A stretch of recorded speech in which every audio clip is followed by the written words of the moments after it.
Hi everybody. Tonight I'd like to take you on a journey. One that doesn't require a ticket or a suitcase, just a quiet room, a little time, and your imagination. We're going to a time long ago, over 7 centuries past in fact, when knights still rode across countryside roads, when kings and queens ruled not only with power but with myths, and when ordinary people, with their ordinary lives, wove the true fabric of the medieval world. Tonight we visit a place many once called a second home, if only for a night, a medieval inn. Now don't picture grand castles or bustling cities, not yet. This is no royal court or fortress. This is something softer. Picture instead a quiet village nestled in the fold of low hills, far from war, far from the sounds of the markets and bells. A place where smoke curls from the chimney like a lazy thought, and warm yellow light spills through the slats and shuttered windows. This is where our story begins. It's early morning in a small English village. The year is 1353. The dew still clings to the grass like a secret, and the first bird songs are soft, hesitant, like someone humming while still half asleep. There's a faint smell of wood smoke in the air, and somewhere a rooster, ever the eager fellow, announces the new day to a still sleeping world. You can hear it, can't you? The creak of wooden beams settling in the inn's rafters, the faint rattle of a window shutter that's lost one hinge, the occasional sleepy neigh of a horse in the stable yard. Nothing is hurried here. Everything wakes slowly. The inn itself, if you were to see it from the road, might not impress you at first. It's not tall or stately, no more than 2 floors, with a pitched roof of thatch patched in places with moss. The walls are made of timber and wattle, daubed with lime to keep the damp out. One side sags just slightly, as if it too has grown tired over the years. But that's not where the magic lies. No, the magic of the inn is inside, in the worn floorboards that have borne the weight of countless boots and bare feet, in the long, wooden table scarred by knife marks, spilled ale, and the occasional tear, in the hearth at the far end of the main room, where a fire always seems to be burning, whether it's January frost or July sun outside, and above all, in the stories. You see, every guest who passes through brings something with them, not just belongings or coin, but whispers of other places. Tales from the coast, rumors from the city, songs from the borderlands. And in a time before printed books or newspapers, stories were the true currency of travelers. And this innkeeper, well, we'll meet her soon. She collects those stories like pearls. Some she shares, some she keeps. But every one of them lives in the walls of this place. Tonight, we'll follow one entire day in the life of this inn. From the slow wake of dawn to the rich golden hush of evening, through laughter, secrets, songs, and silence. We'll see who comes and goes, who lingers, who leaves something behind. And we'll take our time, no need to rush. Each moment, each scene, like a carefully stitched patch in a warm old quilt. Now you might be wondering, why an inn? Why not a castle or a battlefield or a pirate ship? The answer is simple. Those places are noisy. They demand attention. They shout. But an inn listens. An inn waits. It watches without judgment, and it welcomes everyone, noble or pauper, tired soldier or chatty peddler, runaway bride or secret scholar. It's a place of pause, of refuge, and sometimes of revelation. So as we settle into our story, let's agree to leave the world behind for a little while. Whatever thoughts came with your day, whatever tasks tomorrow brings, they can rest. Let your mind wander here, with us on this quiet country lane, where the inn door stands half open and the smell of warm bread mixes with the scent of wet earth and herbs drying by the hearth. In the next chapter, we'll watch the village wake up properly. We'll hear the cartwheels creaking into motion, the murmur of prayers in the chapel, and the gentle scolding of a mother trying to get her children dressed. But for now, just sit here, with me, beside the fire. Let the heat soothe your feet. Let your eyes close if they want to. The day hasn't truly begun yet. There's time, and in this place, this medieval inn, you're welcome to stay as long as you like. Outside the inn, the sky is just beginning to blush. A pale lavender first, then streaks of rose and gold creep in from the east, brushing the low hills and the rooftops like a careful hand painting light onto a canvas. The mist clings to the ground, as if reluctant to leave. A hush remains, not silence exactly, but a kind of stillness that only lives in the moments before a village wakes. Within the inn, the fire has long since reduced itself to embers, a quiet heart still beating beneath its coat of ash. The hearth will be rekindled soon, but not just yet. For now, the stones are warm enough for the innkeeper's cat, curled in a perfect circle, tail flicking occasionally as it dreams of chasing geese. The inn itself is stirring in small, almost secret ways. Floorboards shift. A mouse skitters somewhere, behind the pantry wall. A thin shaft of light finds its way through the crooked window, landing softly on a pitcher of milk left out too long. It smells faintly sour, but there's comfort in that too, proof that time has passed. And then comes the first sound of the morning proper. A distant clunk, metal on wood, a latch. Then the creak of a door opening just a crack too far. It's not the inn, but the blacksmith's across the way. He's always the first to rise, partly from habit, partly because his forge, like the inn's hearth, takes time to come alive. You can just see him through the window, his broad silhouette, moving like a shadow behind the glow of coal. He doesn't speak. He never does before breakfast. Just nods once to the morning and begins to pump the bellows. One by one, the village comes alive. Chickens cluck softly in the pens. A dog yawns and stretches, then trots down the lane as though he has urgent business with the baker's shop.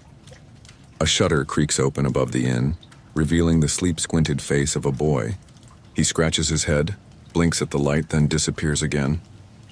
Inside the inn, a floorboard groans.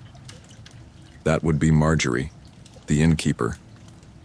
She's been running the place for over 20 years, and if you ask her how she's kept it going through war, famine, and more than one very questionable royal tax, she'll answer, with 2 good hands, 3 good knives, and no patience for fools.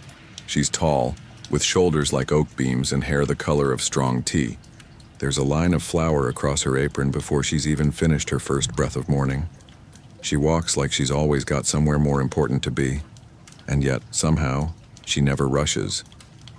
First order of business, the bread.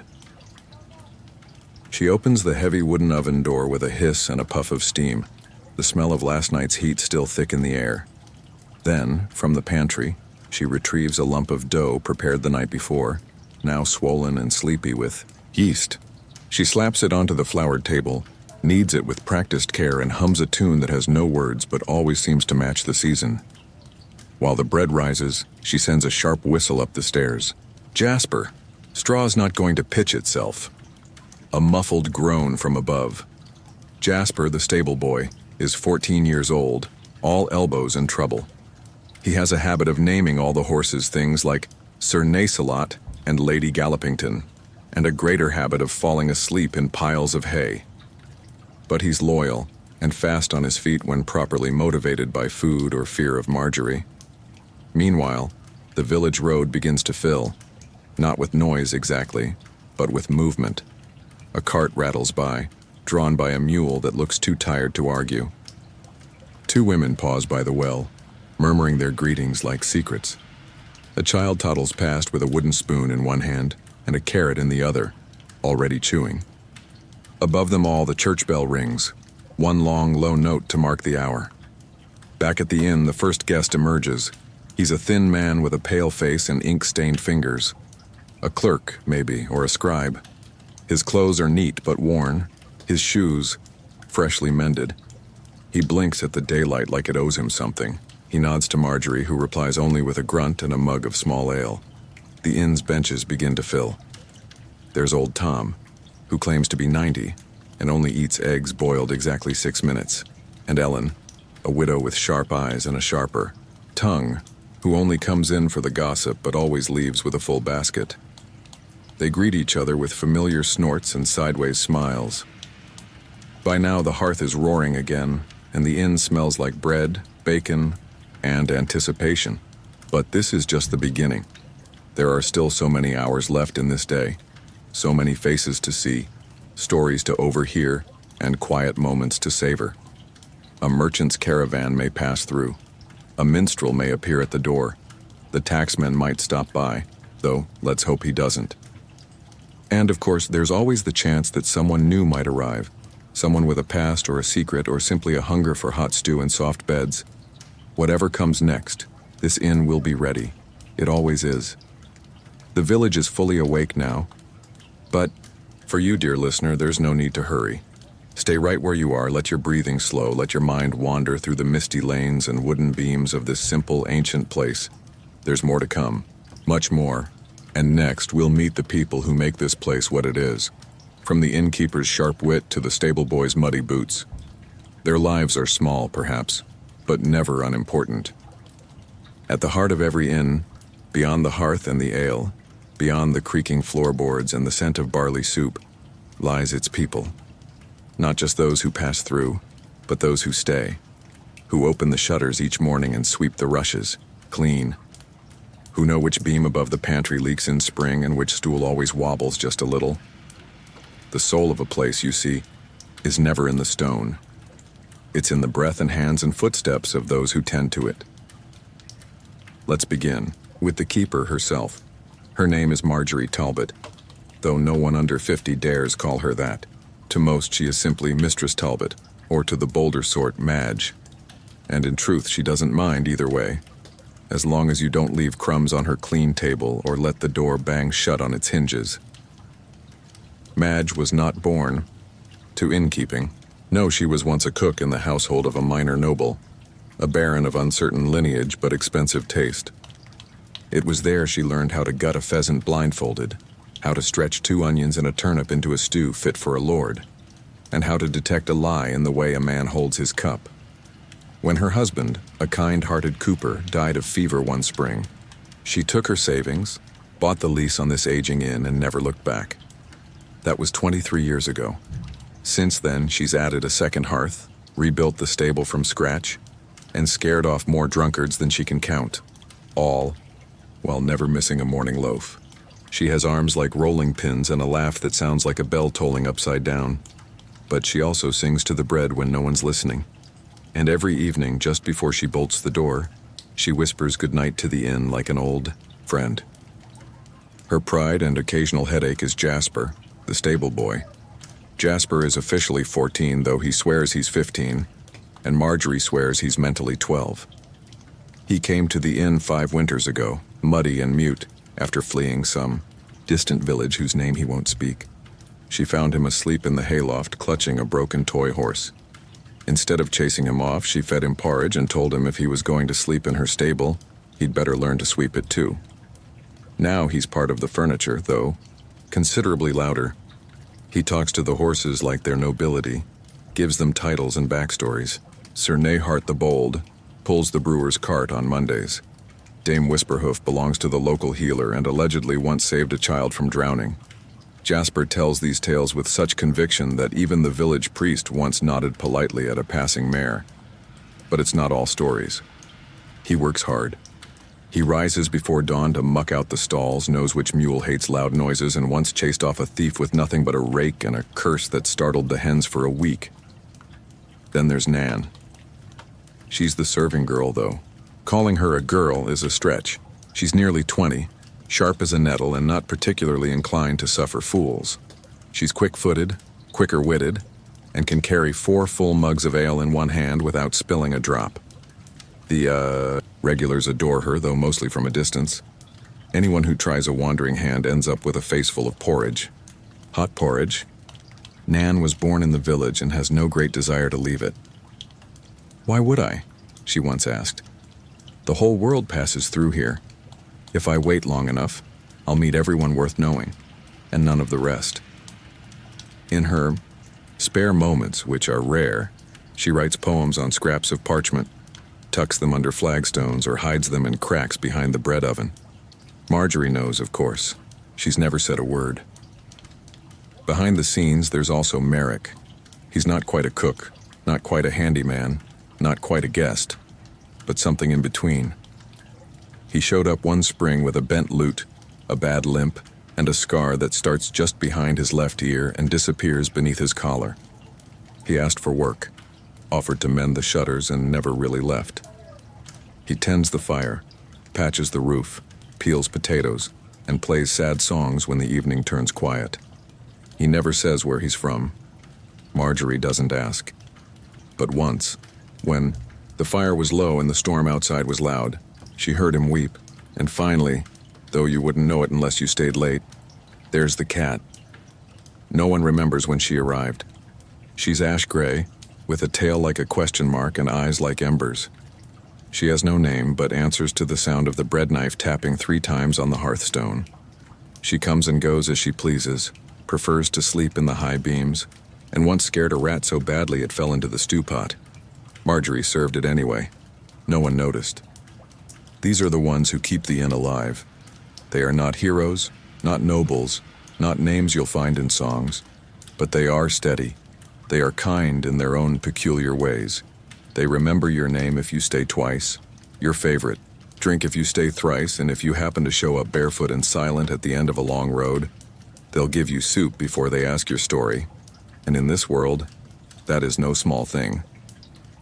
So now, with the hearth warm and the bread just turning golden, the inn is ready for the day. The rooms have been swept, the benches wiped, the doors unlatched. The regulars will trickle in. New faces may appear. There will be laughter, maybe tears, a song or two. But most of all, there will be quiet kindness. And in the next part, we'll open one of the guest room doors, just a crack. See what's inside, smell the straw, feel the old linen, and maybe, just maybe, hear the faintest echoes of those who slept there before. The stairs creak, not in an ominous way, but with a kind of familiarity, like the sigh of an old friend adjusting in their chair. Each step is worn down slightly in the center, polished by hundreds of feet. Muddy boots, soft slippers, bare toes, in the dead of night. Upstairs, the ceiling is low and the air smells of old wood, candle wax, and something softer. Perhaps lavender or rosemary hung from a beam weeks ago, now faded to memory. A small window lets in the morning light, dust floating lazily through it like dandelion seeds adrift in a sunbeam. There are 4 guest rooms on the upper floor. None of them are locked. They never are. Privacy here isn't about locks and latches. It's about the unspoken promise that no one will enter unless needed, that silence is respected, that each guest's story is theirs to carry, or to leave behind should they choose. Let's peek into the 3rd room on the left. The door is a little crooked on its hinges, and it groans softly as you push it open. Inside, it's neither grand nor sparse, just enough. A small bed in the corner, frame made from oak, smoothed by time, its joints pegged rather than nailed. A mattress of straw, thick and rustling softly beneath its linen cover. Not fancy linen, no embroidery, no frills, just clean, patched in one corner where someone spilled ink long ago. There's a stool beside the bed, and a small shelf holding a candle stub, a dried apple, and a tiny wooden carving, perhaps left by a traveler for luck. No one's touched it in years. It's shaped like a bird, wings outstretched mid-flight. On the floor, rushes have been laid. They smell faintly of mint. Marjorie insists on changing them weekly, whether the room is used or not. Fresh feet make for fresh sleep, she says, though she's never explained exactly what she means. The walls are plaster painted once long ago, a shade of ochre that's mostly worn off now except for a patch near the window where the sun never quite reached. Someone once scratched a name there, Ruth, followed by the date 1328. No one knows who she was, perhaps just a girl with a quiet heart and a short stay, but her name remains a gentle ghost carved into plaster. There's no fireplace in this room, but there is a small clay pot under the bed, meant for coals in winter. The kind of warmth that lasts all night if you're careful, and only singes your toes if you forget to move your feet. Sometimes, on very still nights, you can hear the inn breathe, the creak of beams in the wind, the rustle of straw in the loft, the muffled sounds of someone singing downstairs. and the wind through the eaves, whispering in a language only old houses know. Many have stayed in this room.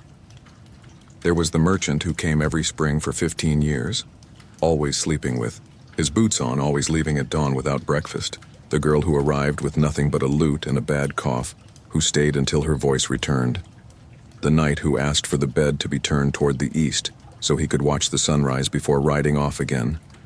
And once, years ago, a midwife gave birth here to her own child, alone and calm, with only the cat and a candle for company. The story is rarely told, but Marjorie keeps a small mark carved on the bedpost, a circle within a circle, to remember it by. There's no mirror in the room, that's deliberate. Marjorie says mirrors invite vanity and ghosts. Instead, there's a polished piece of pewter nailed to the back of the door. Enough to check your face. Enough to feel human without getting distracted by who you think you ought to be. The window opens outward, with a view of the stable roof and the wild field beyond. In spring, it smells of heather and wet earth. In winter, of wood smoke and snow. Sometimes, if you lean out just far enough, you can hear the brook that runs behind the far garden, babbling secrets to the mossy stones. But perhaps the most remarkable thing about this room is how unremarkable it is. There's no portrait on the wall, no creaking music box, no locked chest full of letters, just space, stillness, a place to rest bones and thoughts alike. A place that asks nothing of you but your quiet. Some guests have written poems about it. One carved a haiku into the underside of the shelf. Another, a wandering friar, called it the softest pause between two difficult days. To Marjorie, it's just the middle room. But every time she changes, the rushes, she hums something low and lovely like a lullaby no one taught her. And every time she closes the door behind her, she does it slowly, carefully, as if not to wake something. And maybe she's right. For here, beneath the thatched roof and beams older than memory, sleep comes differently. Not like a collapse, not like a surrender, but like a gentle descent, a feather falling through a warm sky. One breath, then another, straw crackling faintly under shifting limbs, cool linen against a cheek, the soft ache of muscles earned by travel, the first true silence after a long noise, and as the village bustles below, and Nan clangs a pan in the kitchen, and Jasper shouts at a particularly stubborn donkey, this room remains untouched, steady, waiting, always waiting. In the next chapter, we'll return to the hearth downstairs. The morning is well underway, pots are bubbling. Secrets are simmering, and somewhere in the background, the inn prepares for its first unexpected visitor. The hearth is the inn's heart, not simply in shape, though it does sit snugly at the far end of the main room, framed by soot-darkened stone and worn wooden benches, but in spirit. It is where the warmth lives, even in the cruelest of winters. Where people gather, even when there is little to say. Where news is shared, bread is broken, and silences are made comfortable. This morning, it is already alive. The fire has been coaxed from the night's coals. Merrick did it before dawn, crouched like a shadow, his hands calloused and practiced. Now, orange light dances along the stones, flickering against iron pots that swing gently over the embers. There's a kettle humming, not quite whistling, just murmuring, a gentle sound like a grandmother telling stories to herself. The room smells of porridge. Oats, yes, but also cream, honey, and just a hint of nutmeg that Marjorie insists makes the difference. She won't say where she learned it, only that a baron's cook once mistook me for a scullery maid and taught me everything he knew by accident. Beside the fire, a pot of peas is already soaking for the afternoon stew. A slab of cured bacon rests on the chopping board, ready for slicing. And on the hearthstone itself, a pan of yesterday's leftover barley bread is being gently warmed, its crust beginning to reawaken with a scent both sweet and slightly smoky. Nan moves through it all like a dancer with sore feet. She ladles the porridge into wooden bowls without spilling a drop, flips the bread with a practiced flick of her wrist, and shoos the cat off the bench with a soft, "Not today, madam." The cat ignores her naturally, but jumps down anyway. Jasper bursts in through the side door, cheeks pink from the cold. arms full of hay. Dame Gallopington won't eat unless I sing to her, he declares, dumping the hay with dramatic flair. You sound like a dying goose, Nan replies, not looking up. She likes geese. Maybe she's trying to get you to stop. Marjorie silences them both with a glance, no words needed. She's busy testing the porridge, not by taste but by texture. She dips a wooden spoon in, lifts it, watches how it falls. 2 more minutes, she mutters. Just enough time for the priest. And right on cue, the door creaks open. In walks Father Alwyn, tall and thin as a birch branch. His robes are patched, his boots are muddy, and he carries the air of someone who has spent the last hour telling chickens to confess their sins. He smells faintly of beeswax and damp parchment. Morning, Madge. Sit, eat, then you may moralize. He does as told. Father Alwyn has been the village priest for 12 years, though no one quite remembers when he arrived. He speaks softly, never raises his voice even when angry, which, to be fair, is rare. He believes in the power of silence and soup, and sometimes both at once. He takes his porridge without honey, says sweetness is for heaven. But Marjorie always drizzles a bit anyway. A quiet settles over the room. Outside, the village clinks into motion, hooves on cobbles, a bell at the smithy, a baby crying 2 houses down. Inside, the only sounds are spoons scraping bowls, fire crackling, and Merrick whistling some low, nameless tune as he sharpens a knife by the doorway. Nan glances out the window. Her brow furrows. There's someone on the road, she says. Marjorie doesn't look up. Traveler?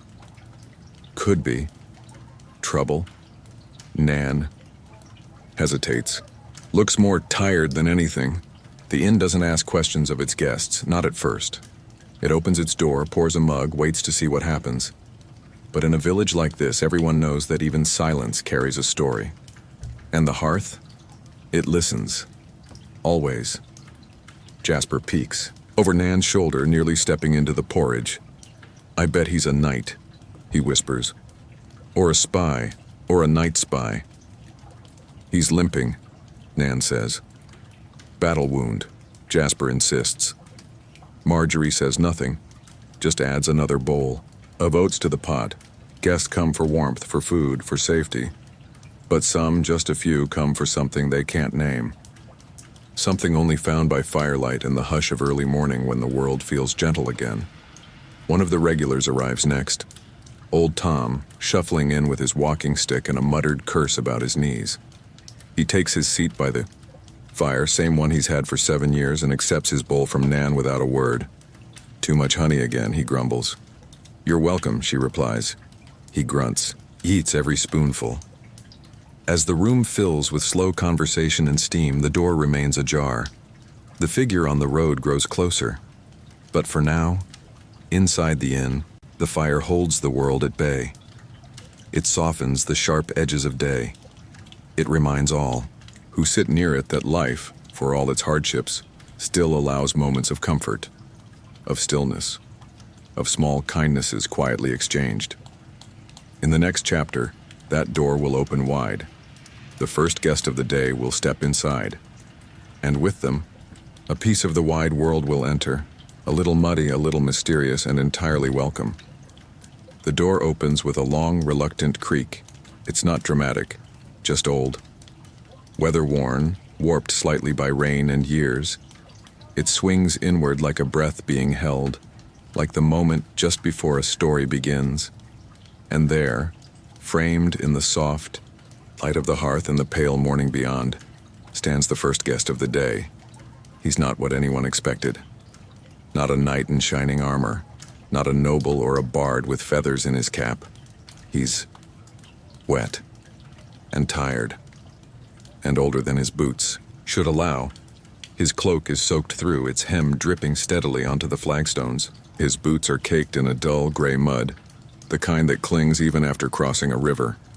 His left arm cradles a small satchel, worn smooth from use, and in his right hand he holds a walking stick, though he's clearly no stranger to walking without it. But it's his face that catches attention, not for its features but for its story.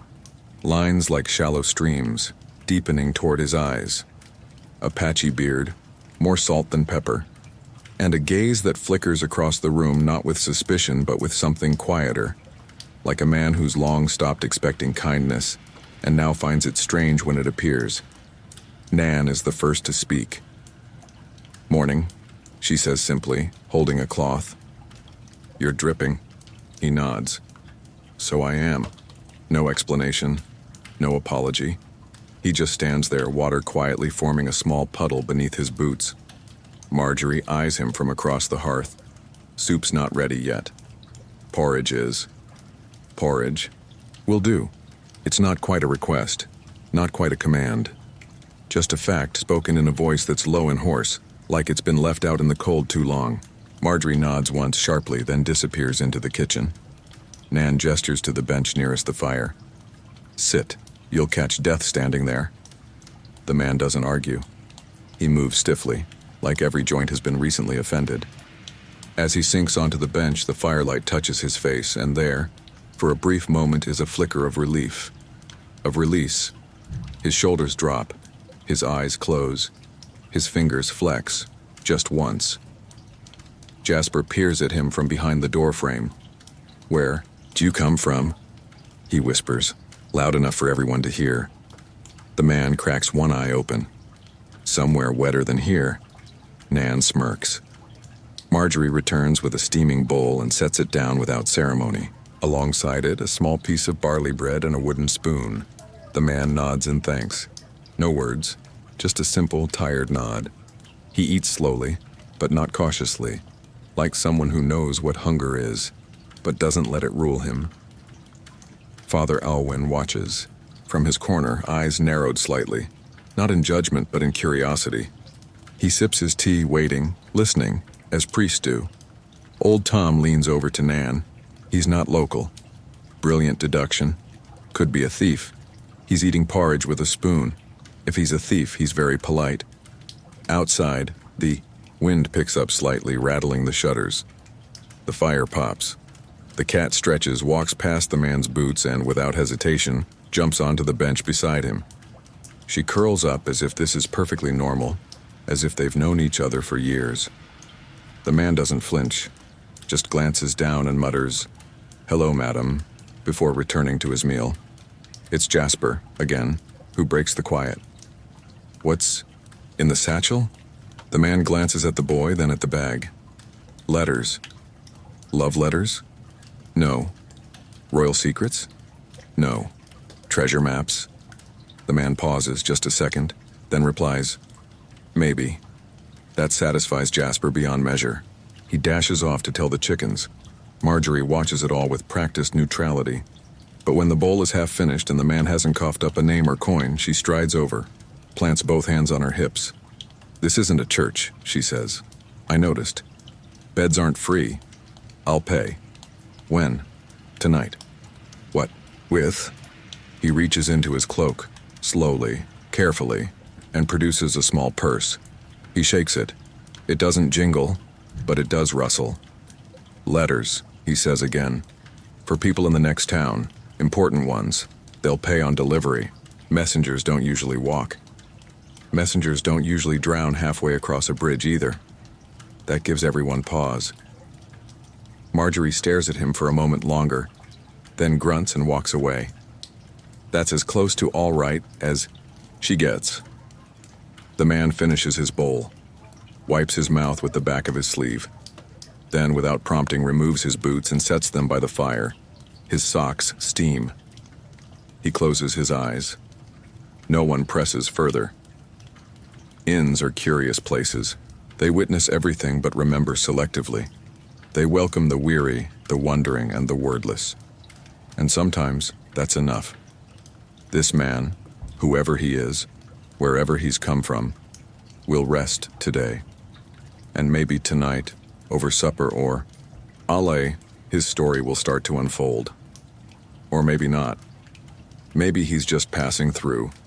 But already, he's part of the day, part of the rhythm. One more footstep in the dusty memory of the place. In the next chapter, we'll step outside. To the stables. To the field beyond, where the animals stir, and the sun rises higher, and life continues in straw and hoof and hay. The stable door is always a little stiff in the mornings. Dew settles overnight like a stubborn secret, dampening the hinges and darkening the old wood to a deep, quiet brown. Jasper has learned to lean into it with one shoulder while lifting, the latch just so. It takes a kind of dance, one the boy performs without thinking now.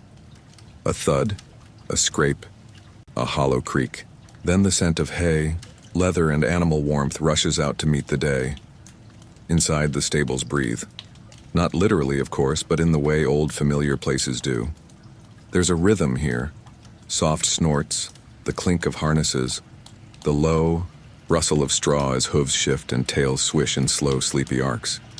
The morning sun is just beginning to touch the upper beams, catching particles of dust mid-air like golden snow. And in that light stands Jasper, rake in one hand, carrot in the other, trying his best to look authoritative. "Lady Gallopington," he says gravely, "I regret to inform you your breakfast is late due to a porridge-related incident in the main hall. We apologize for the inconvenience." The mare, a speckled gray with long lashes and an ever so slightly offended expression, leans forward and eats the carrot directly from his hand, utterly unmoved by the apology.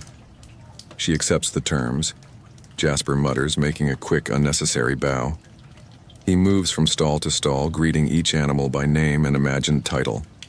There's Sir Wuffle, the inn's cart horse, large and good-natured, with a habit of chewing on his own halter. Dame Flicker, a chestnut with a limp and a mysterious past if Jasper's stories are to be believed. And a shaggy little donkey named Brother Bartholomew, who was supposed to be sold 2 years ago but never quite got around to leaving. Each animal gets its own greeting, its own scoop of oats, its own line of morning dialogue. The truth is, the stables are Jasper's world. More than the inn, more than the kitchen or the lane or even the nearby fields. Here, he's in command. He knows the creak of each beam, the moody spots of each beast. He knows which patch of hay grows mold fastest, where the kittens like to hide, and how to whistle just the right note to stop the chickens from invading. Outside, the field behind the stable begins to glimmer. Dew shines on wildflowers and the grass bends with the breeze.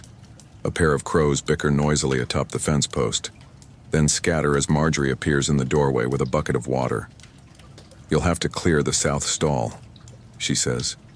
New, guest with a lame horse coming at midday. Jasper perks up immediately. Lame how? Hoof, I think. Possibly knee. And don't get any ideas about doctoring it with beer again. That was one time. One too many. You know how hard it is to get ale out of a tail, he grins. Marjorie grunts, then leaves without waiting for a response. He sets to work. Pitchfork in hand, he turns the straw, shovels muck, lays fresh bedding. His rhythm is precise but not hurried. The kind of work that settles the mind, tunes the breath. Outside, birds are singing louder now, wrens mostly, and the occasional lark. The village is fully awake, but the stables remain in their own time, softer, slower. In the far corner, Brother Bartholomew begins his morning bray. It's a wheezy, enthusiastic sound, like someone blowing through a cracked trumpet while falling down a hill. Jasper winces. "Thank you for your input, brother," he mutters. Very spiritual. He opens the gate to the field. One by one, the animals step into the light. Hooves press into soft earth. Flies buzz lazily. The world stretches around them, wide and wild in a quiet sort of way. As the horses graze, Jasper leans against the fence and takes a deep breath, the kind that fills every inch of your lungs and presses against your ribs. He smells wet grass, manure, pollen, and the faint memory of last night's rain. For a moment, everything is still. Then he speaks. "Do you think," he asks the air, "that horses remember their dreams?" There's no answer, of course. Just the sound of hooves, the flap of wings, the breeze through dry grass. He imagines they do. He imagines that Dame Flicker dreams of long gallops across snowy fields, that Sir Wuffle sees himself pulling a golden chariot, cheered by crowds of dogs and chickens, that Brother Bartholomew dreams only of apples and mud. He dreams too, of course, of adventures mostly, castles, pirates, dragons with terrible table, manners. But lately, he's been dreaming of a girl with a copper bracelet who sings to bees. He's not sure why. A bell rings faintly from the chapel tower, pulling him back to the present. Time to bring in the pails. Time to feed the chickens. Time to sweep the walkway again, even though it never stays clean for long. There's always more to do. But Jasper doesn't mind. There's comfort in it. Repetition is its own kind of magic. He calls to the horses. They ignore him, of course, but eventually they follow. And as the sun climbs higher, casting long shadows across the inn's back garden and warming the stable roof, Jasper leads them home, quietly, thoughtfully, as if guiding a procession of royalty. Behind them, the field sighs in the breeze, and the stables, those gentle wooden ribs of the inn's body, wait patiently for the next story to unfold. In the next chapter, we'll head back inside, into the deep, earthy warmth of the brewing room. There, we'll discover how the ale is made, what secrets it keeps, and why it soothes more than just thirst. There is a door behind the kitchen, low and narrow, barely taller than a man's shoulders. Most guests never notice it. Some mistake it for a pantry. But beyond that simple wooden frame lies one of the most sacred places in the inn, the brewing room. It is dark, warm, and always smells slightly of bread, honey, and rain-soaked wood. Here, the air is thick with memory, with yeast, with time. This is where the inn's ale is born, not in factories or barrels rolled in by merchants, but here, with care and quiet patience, in a room where the light enters softly through a small round window high in the wall. Merrick tends the brewing, not because he has to, not because he's particularly trained, but because years ago, when the old brewer passed away with a cup still in hand and a grin on his lips, someone had to take over. Marjorie chose Merrick. She said he had the right hands for it. Steady, weathered, good at holding silence. The process begins with water, of course. Clean water drawn from the well just before dawn. If you draw it too late, it tastes like iron. Too early, and the frogs might still be dreaming. Merrick knows just when. He heats it in the great copper kettle, built into the corner like a shrine. The fire beneath it is low, steady. No flames licking high, no sudden heat. Just enough to coax a small whisper of steam into the air. To the water he adds malted barley. The grains smell of sun and soil, of summer afternoons and dusty cloth sacks. As they steep, the room fills with a deep, earthy sweetness. It clings to the walls, to Merrick's sleeves, to the air in your lungs. Time slows here, not because of any magic, but because there's no reason to rush. Next, the hops. They come in dried bundles wrapped in cloth. Marjorie buys them once a year from a woman named Adrita, who walks barefoot and claims to hear bees speaking Latin. No one argues. The hops are good, bitter, yes, but with a secret softness that only reveals itself after the third sip. Merrick adds them carefully. Not too much, not too early. Then comes the waiting. The wort must cool. The yeast must wake. It is during this waiting that Merrick often sings, not loudly, not even in tune, but low and steady, like a lullaby meant more for the room than for ears. The song has no words. Or perhaps the words were forgotten long ago. It doesn't matter. The yeast doesn't need language. The ale begins to live. Not in the way people live. But it breathes. It changes. It settles and stirs. And as it rests, in the wooden casks tucked beneath linen cloth, it begins its quiet work, transforming sweet to strong, warmth to depth, simplicity to comfort. Every batch is different, not wildly but subtly. One may taste of orchard apples, another of dark bread crust. There was one batch last winter that seemed to carry the echo of pine smoke and the faintest touch of clove. Marjorie called it the Bishop's Apology and served it during a particularly tense town meeting. By the end of the night, everyone had agreed on nothing but felt very pleased about it. The ale is served in wooden mugs, worn smooth from years of hands. It is never chilled. It is never rushed. It is poured with care, with a tilt of the wrist that says, "You're welcome, you're safe, sit down." Even those who don't usually drink will take a sip, just to feel the way it hums in the belly, how it wraps around the ribs like a warm blanket. It's not just drink, it's ritual. When someone dies, Marjorie pours a cup and leaves it on the hearth overnight. When someone returns from a long journey, they are handed one before questions. When Jasper once caught a fever so fierce he forgot his name for a day, Merrick brewed a version with herbs and honey and whispered to the pot until it stopped boiling. Nan claims it has a calming effect stronger than prayer. Father Alwyn disagrees, but drinks it anyway. On quiet evenings, long after the last guest has gone to bed, Marjorie sometimes sits by the brewing casks with a cup in hand. She doesn't speak. She doesn't need to. The room holds its own conversation. The ale listens. Once a scholar stayed at the inn, pale-faced, serious, dressed in velvet too fine for the mud here. He asked to see the brewing process, watched it all, took notes in a little book, then tasted the result and frowned. "It's not exact," he said.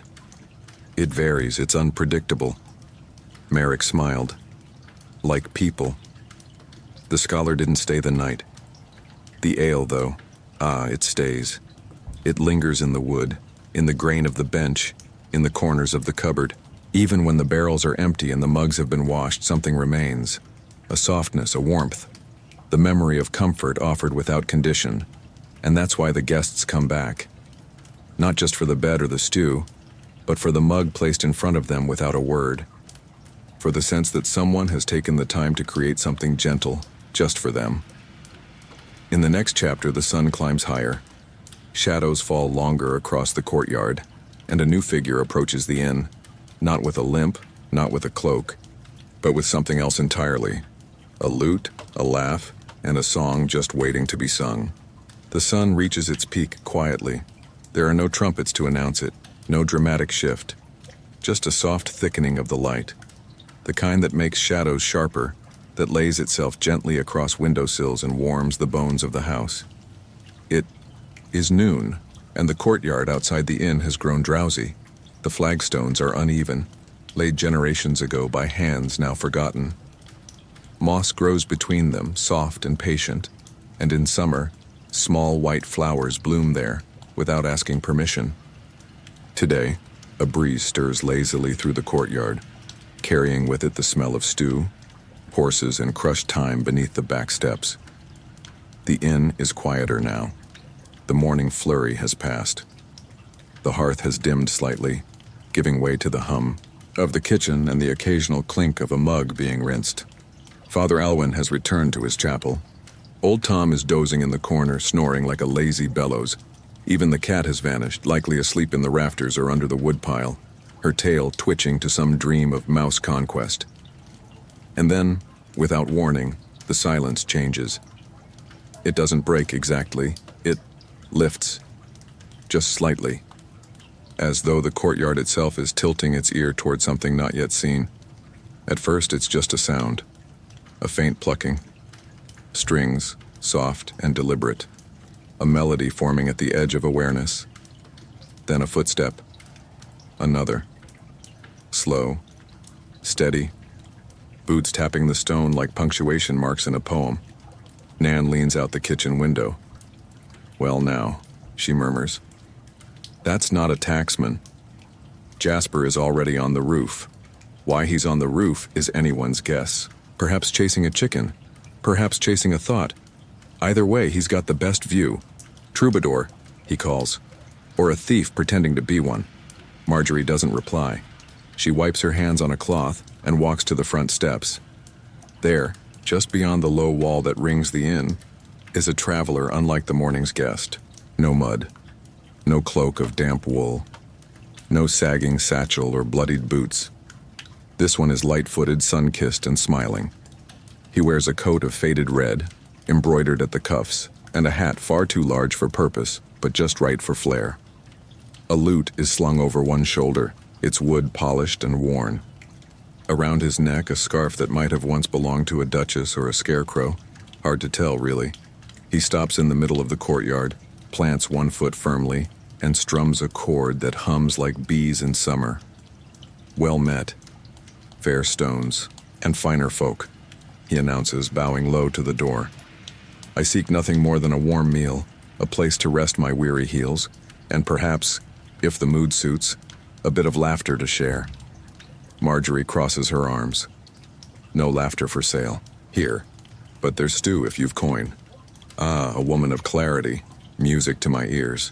Allow me to introduce— No need, she cuts in. Either play, pay, or sweep the yard. He grins wider. Then I shall play. He strums again, this time softer. A tune that meanders like a creek with pauses that feel like smiles. Nan steps outside with a tray of mugs. She doesn't offer him one, but she lingers. That's as good as applause. The tune continues. It's not a love song, not exactly. More like a memory, a village market, a dog chasing geese, a pie cooling on a windowsill that no one ever claimed. Notes that rise and fall like breath, like stories half told and fully felt. Inside, the regulars turn toward the archer. Even old Tom opens one eye. Merrick leans in the doorway, wiping his hands, listening without speaking. He doesn't trust musicians, but this one at least doesn't seem to mind being watched. As the final chord fades, the courtyard settles once more, but something has shifted. There's warmth now, not just from the sun, but from the echo of the tune, like someone's hung new curtains in an old room, like dust has been swept from a shelf that hadn't been touched in years. Marjorie steps forward and holds out a mug. Play again at supper, she says. You can sleep in the loft. Feed yourself now, we've stew and barley bread. The bard, or minstrel, or liar, or whatever he is, bows again.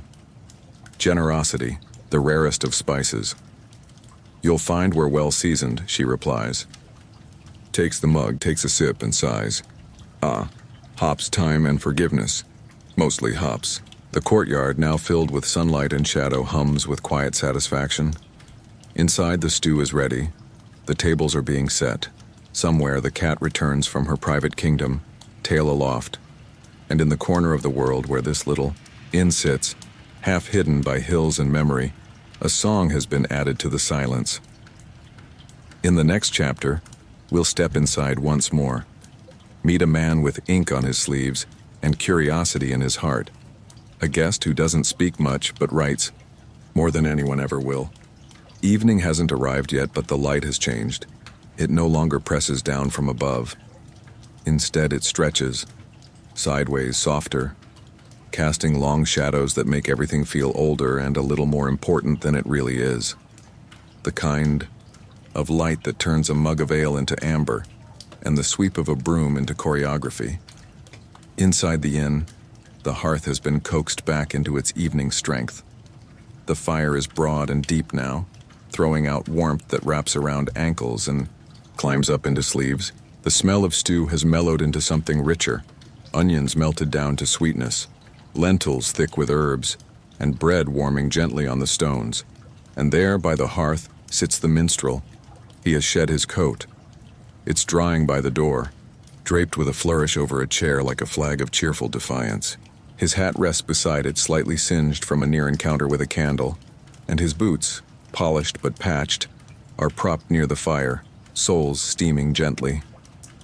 He has, of course, already begun to make himself at home. Nan watches from behind the bar, pretending to polish a mug. He hasn't stopped talking since he sat down, she murmurs. Better that than snoring, says Marjorie, handing her a plate of pickled beets. Is it true he played for the bishop's feast last year? He claims to have played for 3 bishops and 1 bear. I trust the bear more. The minstrel's name is Callan, or at least, that's what he says. He doesn't offer a last name. Minstrels don't need them, he explains. We inherit names from the songs we sing. Some are better than what we were born with. Callan sings in the afternoon, but his stories begin at supper, not all at once. He weaves them between bites of bread, pauses to refill his cup, makes room for laughter, for interruption. He is not a man who demands silence. He creates it gently, then fills it slowly like pouring tea into an old cup.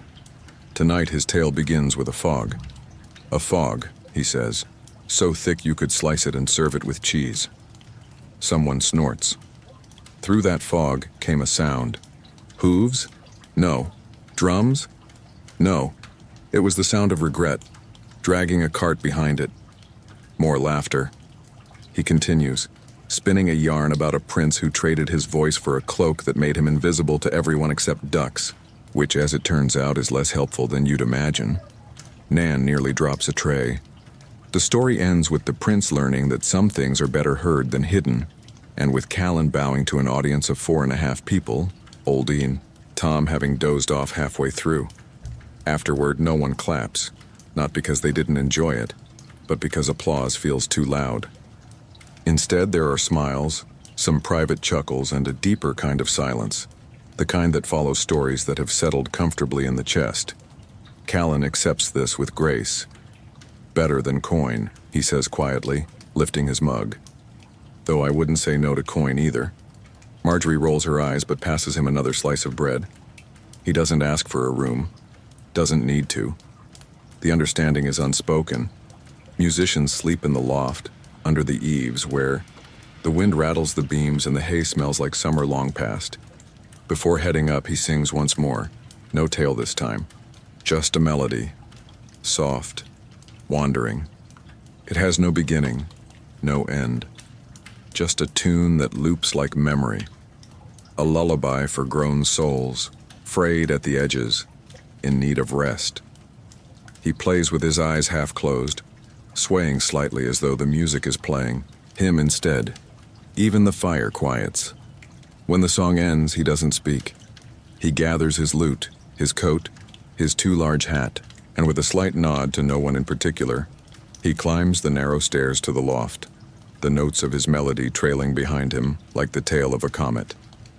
The inn is quiet again, but something has changed. Not dramatically, not visibly, just enough. A guest smiles a little softer. A chair seems more comfortable. The wind outside sounds more like a conversation than a warning. Stories do that. They don't fix the world, but they remind you it's still turning, still full of possibility, of laughter, of songs you haven't heard yet. In the next chapter, we'll meet another quiet guest, this one wrapped in parchment, ink, and a curiosity so intense it speaks louder than any voice. The inn has always welcomed many kinds of travelers. There are those who talk, who sing, who barter and boast and fill a room with their presence like a warm pot bubbling over. But now and then, someone arrives not with noise, but with quiet. The Gi, kind of quiet that doesn't hush a room but simply joins it. He came in 2 evenings ago during a soft rain with a hood drawn low and a roll of parchment tucked under one arm like a child might carry a toy. He asked no questions, offered no name, just pointed to the hearth and said, "Is there room?" Marjorie, without a blink, replied, "Always." Since then, he's taken the corner table. Not the best seat, not the warmest, but the most tucked away. From there, he observes, listens, writes. Morning, afternoon, night, he orders bread, tea, occasionally stew. He speaks only when spoken to, and even then with the brevity of someone who feels that too many words are wasteful. Nan calls him the parchment ghost. Jasper has guessed him to be a spy, a wizard, and once, briefly, a runaway prince. But Merrick has watched him closer than most. And Merrick says he's not running from something, he's chasing something. A thought, an idea. A question that's been scratching at his ribs for far too long. He writes with a quill, not dipped, but already inked. One of those clever little devices favored by scholars from the southern coast. Smooth strokes, fast, sure movement. The sound of it is soft. Scratch, scratch, pause, scratch, scratch. Like a small creature pacing in circles. Sometimes he draws maps, not of places you'd recognize. Curved coastlines that lead to nowhere. Cities shaped like stars. Villages where each house has a name and each name a secret. Other times he sketches, faces, not portraits, just impressions. A tilt of an eyebrow, the line of a smile unfinished. The memory of a stranger glimpsed through fog, but mostly he writes words. Merrick asked him once, just once, what it was all for. Recording, the man said, before it fades. What does? Everything. The inn isn't used to being. watched so closely, but it doesn't seem to mind. The beams don't creak more than usual. The hearth doesn't flicker with distrust. If anything, the space around him has become quieter. As if the inn, too, is curious what he'll write down.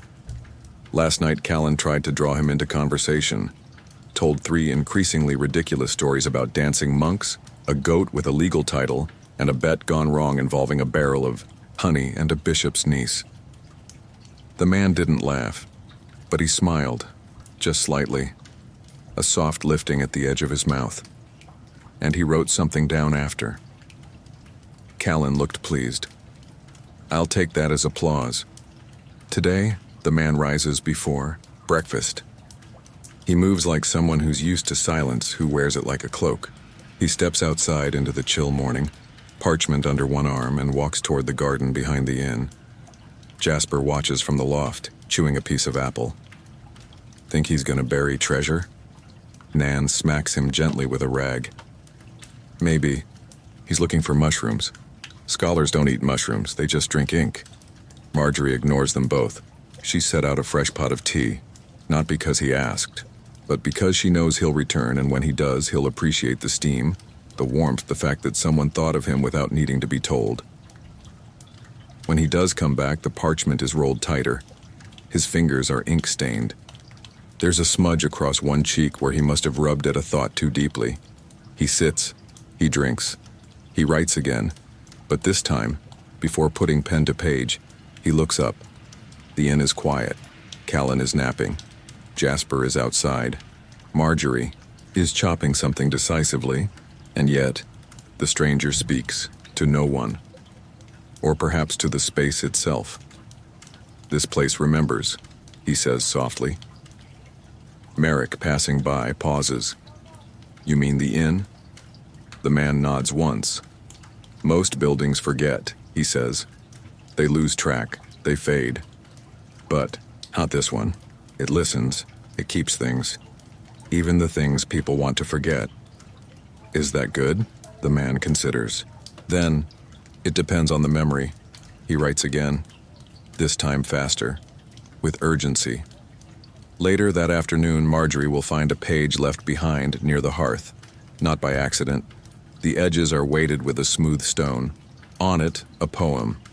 Unfinished. Room that creaks like kindness. A door that breathes like skin. A fire that never questions who comes or why or when. No name, no signature. Just the words. And in the margin, to be continued. In the next chapter, the inn will fill once more, not with mystery but with life. It's market day, and the echoes of bargaining, clinking coins, and distant laughter will soon spill in through every door and window. There are certain mornings that carry a particular kind of excitement. Not loud exactly, but busy in a way that crackles beneath the surface like dry leaves waiting for a breeze. This is one of those mornings. It's market day in the village. And, though the inn sits slightly apart from the square, tucked behind a cluster of trees and a bend in the road, the echoes of market day find their way in, curling beneath doors and slipping through open shutters. They arrive first as smells, d'abord. Air carries hints of pickled onions, fresh tallow soap, roasted nuts, and spiced meat. Then the sounds come. Not shouts, but cheerful negotiation. Coins clinking, a pig squealing in mild protest. Laughter, a sneeze, the flap of fabric over a stall, and finally feet, dozens of them. Walking, pausing, pacing, running. The inn reacts the way old houses do. It leans forward slightly, as though listening. Inside, Marjorie is already 3 steps ahead. She's increased the stew pot, doubled the bread batch. There's extra ale warming gently by the hearth and a line of clean mugs drying on the windowsill. Nan is laying out tables with practiced speed, pausing only to pluck a dead leaf from the windowsill or nudge a stool half an eo. Inch to the left, Jasper, of course, is already gone. He left before sunrise, a basket under one arm and a suspicious number of errands scribbled on a crumpled scrap of paper. Must inspect the quality of the toffee, he explained, and ensure no counterfeit. Apples are being sold. No one stopped him. Market day is a kind of holiday, even for those who don't leave their doorstep. It changes the rhythm of the village, slows some things, speeds others. And most of all, it brings in strangers. By mid-morning, the inn has already seen 2 new faces. One is a tinker, sharp-eyed and sharp-tongued, with pots strapped to his back and stories clinking in his pockets. The other is a woman selling ribbons and silks from a region no one can pronounce. She speaks 5 languages and drinks her ale with honey. They stay for a meal, leave behind 3 coins and a song, then vanish back into the swirl of stalls. Not long after, a boy arrives, barefoot, cheeks flushed, holding a chicken as if it were a sacred object. He doesn't speak, just points at a bench and sits. Nan brings him stew. He nods solemnly and places the chicken beside him. It doesn't move, just blinks. "I suppose it's market day for poultry too," she mutters. Father Alwyn stops by, his arms full of turnips. "Charity donation," he claims, though no one's sure who the intended recipient is. He stays long enough to bless the hearth, spill a spoonful of broth down his front, and politely refuse ale for the 5th time this week. Then comes the local weaver, 2 merchants haggling over pepper, and a goat, uninvited, who eats half a paper flyer before being escorted. Out by Merrick, the inn swells not just with people but with life. Conversations overlap. Old friends reunite over mugs. New acquaintances test the weight of each other's laughter. A child tries to sell invisible marbles for a penny each.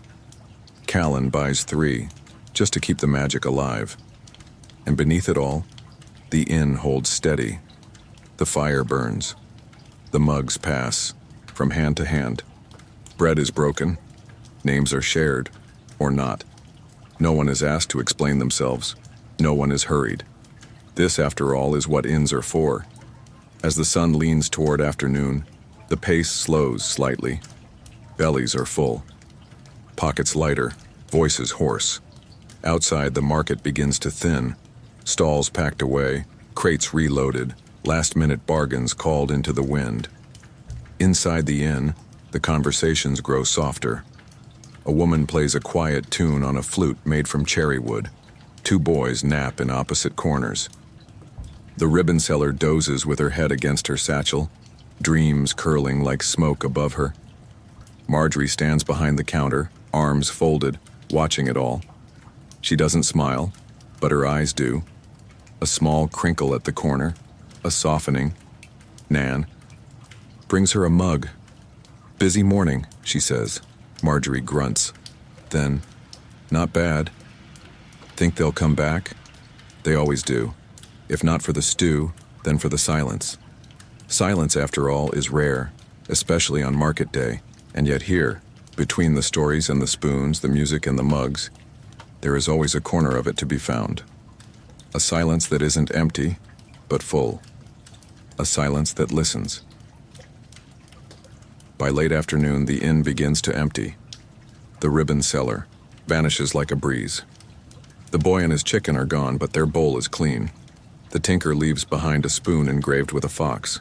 And the weaver, before departing, tucks a thread of blue silk into the hearthstones. For luck, only the fire remains, steady as always. And in the next chapter, another visitor arrives. But this one wears velvet, counts coins before smiling, and has a profession few people cheer for. He is the taxman. There are few professions that earn size just by mention. Taxman is one of them. Even before the figure appeared on the lane, the air changed, ever so slightly. Birds grew quieter. The breeze faltered. Jasper, who had been balancing a broom on his chin, dropped it with a thud. "Trouble," he said, and scampered to the loft. Marjorie, to her credit, didn't flinch. She simply wiped her hands on her apron, straightened a stool, and said, "Nan, put the good ale away." Nan raised an eyebrow. "The good ale?" "The one from last autumn." Nan disappeared without another word. She understood.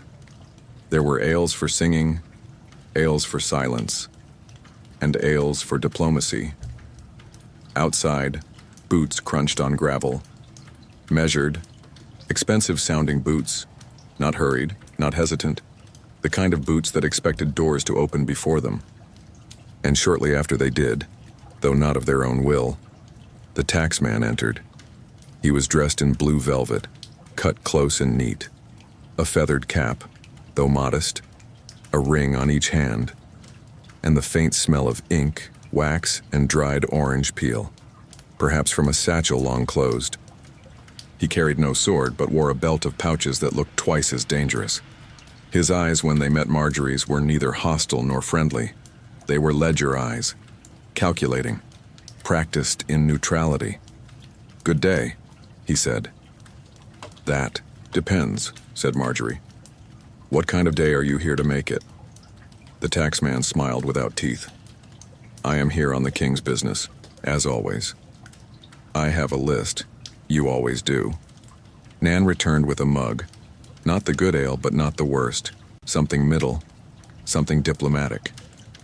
The taxman took it, sipped, then said with the smallest wrinkle of approval, "Not bad." Marjorie tilted her head. "Not taxed yet."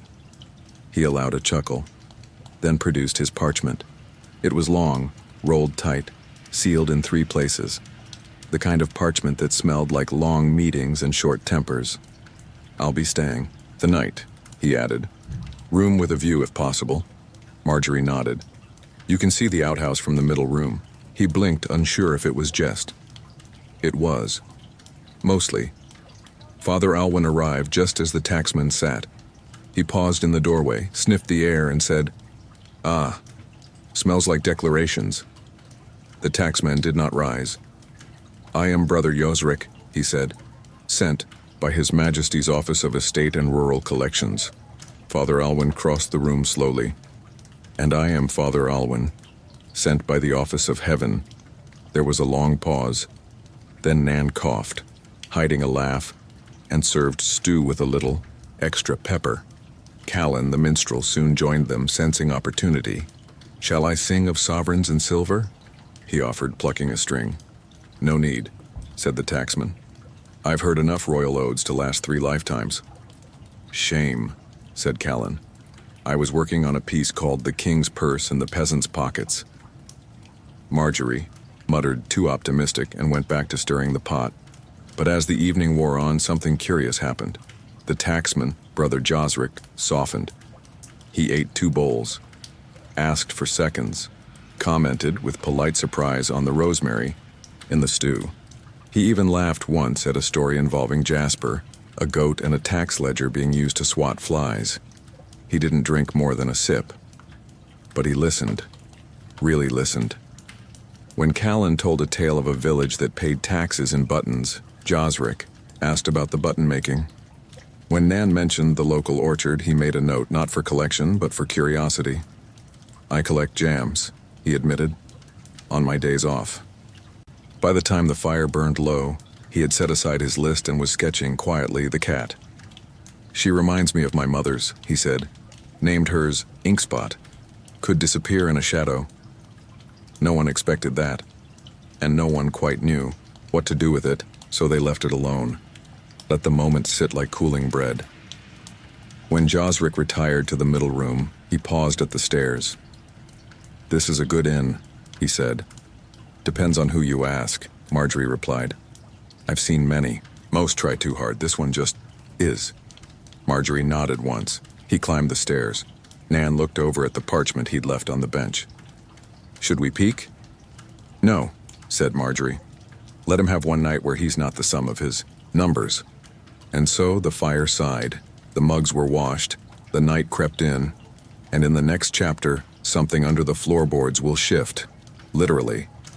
A loose plank, a curious child, and a discovery that may not be valuable, but is most certainly remembered.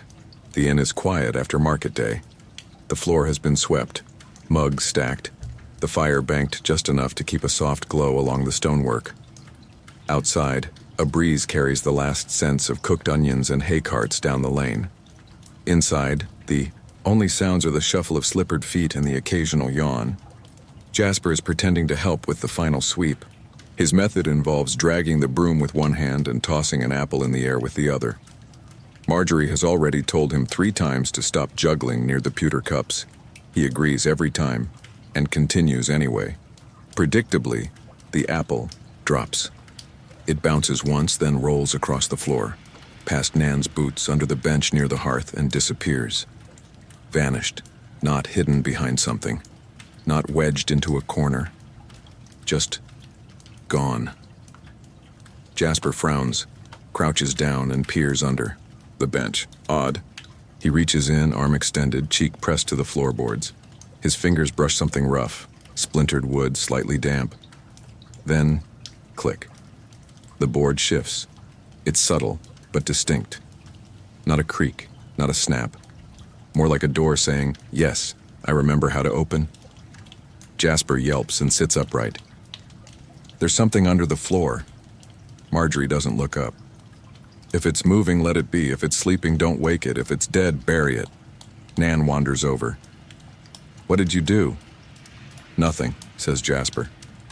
"Except, find a secret tunnel." It's not a tunnel. Secret passage? Not that either. He prods the floorboard again. It lifts, just slightly, enough to see there's a hollow beneath. The space is dry, dark, and something inside it catches the firelight. Cloth, curled and faded, wrapped around a bundle of something. Nan kneels and eases the loose board fully up. It's lighter than expected, worn from years of wear. Beneath, it nestled in dust and spiderwebs, lies a roll of parchment tied in faded blue ribbon, a small wooden token, and what looks like a dried sprig of flowers.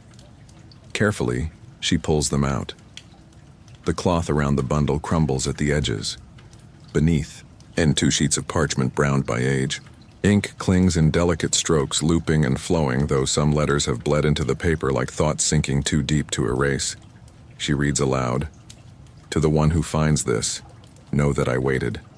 Not because I was told to, but because I wanted to believe in returning footsteps, in promises not yet kept." The words are steady at first, but then, further down, become shakier, blotted, the kind of writing done by someone unsure of the line between hope and exhaustion. He said he'd come back before the harvest. That was 3 winters ago. The bread still rises. The cat still waits at the door, and I leave the shutter open just in case. Even hope, kept quiet, is a kind of company. The last line is written twice, as if the writer needed to believe it, more than once. Beside the parchment is the token. It's small, no bigger than a button, carved from some kind of oak, shaped like a fox or a hound, its features worn smooth by time and touch. There are faint traces of red dye still caught in the deeper lines. Not coin, not jewelry, but something treasured. Nan sets it on the hearthstone, gently, like setting down a memory. Even Callan, who's rarely quiet, says nothing for a long while. Then, "That's not just a letter. That's a kept promise." Jasper peers at the writing. "Think they were lovers? Or siblings?" says Nan. "Or just 2 people who mattered to each other more than anyone else?" Merrick comes over. "It doesn't say if he returned." "No," says Marjorie, "but it says she waited. That's enough." She runs her thumb over the ribbon, nods once, and says nothing more. That night they leave the letter by the fire. Not on display, not forgotten, just present. Like a quiet guest. One who has already checked in, long ago, and was never asked to leave. Jasper can't stop wondering about the story behind it. Maybe he was a soldier, he says, who went off to fight in a war no one remembers anymore. Maybe he was a baker's apprentice who promised to send for her once he had a shop. Maybe a sailor lost to the sea but still trying to walk home across the waves. Nan writes a line in her notebook. Some ghosts don't knock. They wait at the edge of lamplight, watching the places they once loved remember them. Later, after the hearth has burned low, Callan picks up the lute. He doesn't sing a story tonight. Instead, he hums something wordless. A tune that bends gently with the mood of the inn. Something that moves like wind through tall grass, or the sound of someone rereading a letter for the 100th time, lips moving silently, not for understanding, but to feel close again. The floorboard remains lifted until the next day. Then Merrick replaces it, carefully. He doesn't nail it, shut, just fits it snug the way you tuck a blanket around something sleeping. Jasper asks if he can hide a letter there someday too. Of course, Merrick says, but write it for someone who might still come back. The next morning, Nan tucks the parchment into a wooden box behind the bar, wrapped again in cloth. With it, she places a small note, found and remembered. And the inn somehow feels warmer, not louder, not brighter, but fuller, as if it too had remembered something it thought it had forgotten. In the next chapter, night will fall. Guests will gather once more by the hearth, and the stories they tell, soft, strange, slightly foolish, will be the kind of tales only told in firelight, when the world outside has grown very quiet. Dusk falls like warm wool. It doesn't descend suddenly nor shout its arrival. It creeps gently minute by minute, dimming the colors of the world until everything outside the window becomes a shade of soft blue-gray. The trees blur into shadow. The cobblestones glow faintly with the memory of sunlight. Lamps are lit not for clarity but comfort. Inside the inn, the fire has been coaxed back to life. It crackles, stretches, and settles into a steady rhythm, like breathing. Its glow paints the room with the kind of gold you only find in old books and good dreams. The benches are full now, not with noise, but with presence. People gather not for meals anymore, but for warmth, for company, for stories. This is the hour of tales, not history, not fact, but the soft-edged kind of stories that live between memory and imagination, the ones you tell when the lights are low and the day is done, and no one's in the mood to argue about truth. Marjorie sets a fresh log on the fire. Nan pours warm cider into mugs, steamed with cloves and the faintest whisper of nutmeg. Even the cat returns, tail flicking, and curls beside the hearth as if to say yes. Now it begins. Callan, of course, is ready. He leans back in his chair, lute in lap, eyes half-lidded. "Who wants a tale?" he asks, though he's already begun. There are nods, smiles, a few murmurs of assent. Someone hands around roasted chestnuts wrapped in a napkin. The mood is thick with anticipation, but not the sharp kind. The soft kind, like unwrapping something you've seen before but always loved. Callan strums once. "Tonight," he says, "I'll tell you of the cobbler of Candle Hill, a man who once made a pair of shoes so fine, they walked away without the wearer." The room chuckles. The story begins. It's a ridiculous tale, of course, involving enchanted boots, a runaway goat, a vengeful ghost with a fondness for ribbon, and a pair of identical twins who kept swapping names to cheat at dice. But there's something in the telling that makes it sing. The way Callan's voice rises and falls, shaping silence and sound. The way his fingers tap the lute like a heartbeat. The way his eyebrows lift at just the right moments. The fire pops, steam curls from cider mugs. Someone stifles a giggle when the tale ends, with the cobbler deciding to make only left shoes. From then on, the room applauds not with clapping but with laughter, a soft cheer, a toast lifted lazily, and that lovely moment where everyone exhales together like having held a collective breath. Then Merrick speaks, quietly, from his usual spot by the woodpile. "I've got one," he says, rubbing his hands. Eyes. Merrick doesn't usually tell stories. He listens, watches, fixes broken shutters, and peels potatoes. But tonight something in the air has loosened even him. "It's not funny," he adds. "That's all right," says Marjorie. "It's about a woman who lived in a tower, alone. People said she spoke to birds but never to people. They left her, bread once a week and letters she never answered." He pauses. Then one day the tower door was open, she was gone, but inside, every wall was covered in writing. Tiny letters, thousands of them, in every language anyone could recognize and a few no one could.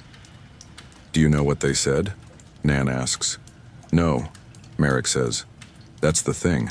No one ever finished reading. They say if you try, the words change. You end up writing new ones whether you want to or not." The fire crackles louder. Callan leans forward smiling. "Now that's a proper tale." Father Alwyn sips his cider. "I have one as well." Heads turn again. The priest rarely speaks of anything that doesn't involve scripture or seasonal blessings. This one's older than the church, he says. They say there's a star that only appears once every lifetime. And if you see it, it shows you the face of the person you'll meet just before you die. Some say it's comforting. Others say they see themselves. The room quiets. The kind of quiet that isn't uncomfortable but curious. Like everyone's thinking of stars and endings and what they'd want to see in that final mirror of light. Marjorie snorts, breaking the silence. I saw that star once, she says, and it looked like a fried egg. Told it to go bother someone else. Laughter returns. Jasper, wide-eyed, finally speaks. I heard a tale from the far fields, he says, curling up beside the cat.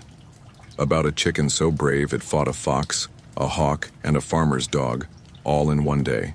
They say its feathers were red from battle and it wore a thimble as a helmet. Callan raises a mug in solemn salute. To the warrior hen. To the thimble, Nan adds. To stories, says Marjorie. They drink, and for a long while, no one tells anything new. They just sit. Let the fire speak. Let the stories settle. Let the glow of imagination tint the edges of their thoughts. Outside, night thickens. The wind knocks gently at the shutters. The stars blink softly overhead.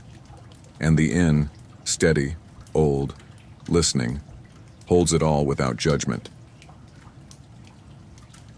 In the next chapter, that night turns darker still. A storm gathers over the hills, and with it comes the last guest of the day, limping, cloaked, and carrying more than just rain on his shoulders. Evening has settled into its deepest blue. The last light of the day has long vanished beyond the hills, replaced by the soft flicker of candlelight and the quiet stretch of fireglow. The hearth still crackles. Mugs are half full. Boots have been kicked off near the door. Some guests speak in murmurs, others not at all. It is the kind of hour where time no longer rushes. It settles, stretches, sighs. And yet, far beyond the edge of the inn's soft world, something is stirring. It begins with a rumble. Faint, distant, like a growl remembered from childhood. Then a hush, an unnatural pause in the wind. The air grows heavy, not with fear, but with knowing. Storms, like stories, often begin this way. Nan notices first. She moves toward the window, wiping steam from the glass with her sleeve. There's a change in the air, she murmurs. Marjorie joins her, silent. Outside, clouds have gathered, thick, bruised, rolling slow but steady over the ridge. Lightning flutters at the horizon. No thunder yet. Just that dry, electric quiet before the first drop falls. Inside, the guests shift slightly. Callan tightens the strings on his lute. Merrick adds another log to the fire. Even the cat lifts her, head ears flicking once before settling again. Then a knock. No, not a knock. A thud. Followed by another. The kind of sound that comes from a hand too tired to knock properly. Or perhaps too desperate. Jasper darts to the door, but Marjorie reaches it first. She opens it slowly, letting in a gust of wind and the first sharp scent of rain. A man stands there, or perhaps more shadow than man, cloaked in sodden wool, hunched, leaning heavily on something. His hood is pulled low. Water drips from every edge of him. In one hand, a leather pack. In the other, a blade. Not drawn, but visible, wrapped in cloth, gripped tight. Marjorie says nothing. Just steps aside, he limps in. The fire throws his silhouette against the wall, tall, broad-shouldered, but unsteady. Each step sounds like it costs him something. When he reaches the hearth, he stops. Doesn't speak, doesn't sit, just stands. Watching. The flames. Nan approaches carefully, offers a mug. He doesn't take it. Just looks at her, then the others. Then finally, lowers the hood. His face is pale, bearded but not long. Eyes shadowed by something older than exhaustion. A small scar cuts through his left brow. He could be 30 or 50, or somewhere in between. He says simply, "I need a place to wait." Marjorie, arms crossed, replies, "Plenty of chairs. You waiting for someone?" He doesn't answer right away. Then softly, "No, just waiting for the storm to pass." No one questions him. No one asks what's in the pack, or why his sword is half drawn, or why he smells faintly of smoke and salt and something metallic. They just make space. The corner nearest the fire is cleared. A blanket is offered. Not a word is said about the way his hands shake as he reaches for it. He doesn't speak much the rest of the evening. But his presence speaks plenty. The room feels heavier, but not tense, like a book with a page folded, waiting to be read. He eats a bowl of stew without comment, drinks only water, and when asked if he wishes a room, shakes his head. "I'll stay near the door." Callan doesn't play again that night. Nan doesn't joke. Even Jasper is quiet, tucked beside Merrick, watching the man with the careful curiosity children often have when something doesn't make sense, but isn't quite frightening. Outside, the rain begins in earnest. It taps on the roof like fingers, slides down the windows, fills the silence, with the soft rhythmic lull of a world being washed clean. Inside, the fire burns steady. The man sets the sword down beside him. The cloth around it is worn, frayed at the edges, but there is care in how he handles it. Not reverence, not fear, just memory. At one point, he whispers something to it, just one word. No one hears what it is. But Marjorie, sitting at the edge of the firelight, lifts her mug and nods once as if to say, "You're not the only one who's ever had to carry something too long." The storm lasts long into the night, but so does the fire, and eventually the man sleeps, not fully, not deeply, but enough. His head bows, his breath evens, his hand remains near the blade, and the inn, as it always does, watches over him without asking. In the next chapter, the night will stretch further, candles will burn low, and in the shadows, soft, voices will exchange confessions, the kind only spoken when the world has grown very, very quiet. The storm outside does not rage, it murmurs. Rain falls steady not in bursts but in long, deliberate sighs. Wind pushes gently against the shutters, as if asking for a place to rest. Thunder rolls far away, not angry, just old. The kind of thunder that speaks of distance, not danger. Inside, the fire has burned low. Its light no longer dances. It rests, soft and orange, tucked into itself like a dozing cat. Shadows stretch long across the inn, pooling in corners, climbing walls. Most of the guests have gone to bed. Boots are lined neatly by doors. The last mugs are empty. And now the hour of candles begins. Nan lights 3, one on the bar, one on the table by the hearth, and one on the windowsill, though it does little, against the dark beyond the glass. Each flame flickers separately, casting its own small world of light. The room feels gentler now, not empty, but pared down. Like the words that come next will be spoken not to the room but to the air itself. The stranger with the blade still sits by the door. He hasn't moved much, but his breath has deepened. His eyes are half-lidded, his posture softer. His sword remains wrapped and close but no longer clutched. Marjorie walks past him once, pauses, then places a folded blanket by his side. She says nothing, neither does he, but his nod is deeper this time. Across the room, Nan pours herself a mug of warm milk, then, without invitation, pours a second and sets it in front of Callan. He raises an eyebrow. "No ale. No jokes tonight," she says. "Just milk. Just quiet." He nods, surprisingly serious. Merrick sits at the edge of the hearth, sharpening nothing, just running his whetstone over a blade already clean. The motion is soothing, rhythmic. Father Alwyn enters from the upstairs, robe slightly askew, a small book in one hand. "Storm prayers?" Marjorie asks. "No," he says, "just couldn't sleep." He joins the others at the fire. They sit in silence for a while. A long while. It is Jasper, curled up at Nan's feet, who finally breaks it. "Do you ever talk to someone," he whispers, "knowing they're not there?" Everyone hears him. No one laughs. Callan answers first. "I do. My brother." He died years ago, but I still tell him things when I play. Sometimes I think the strings remember his voice. Nan speaks next. My mother used to hum when she cooked. I don't remember her face anymore, but I still hear the hum.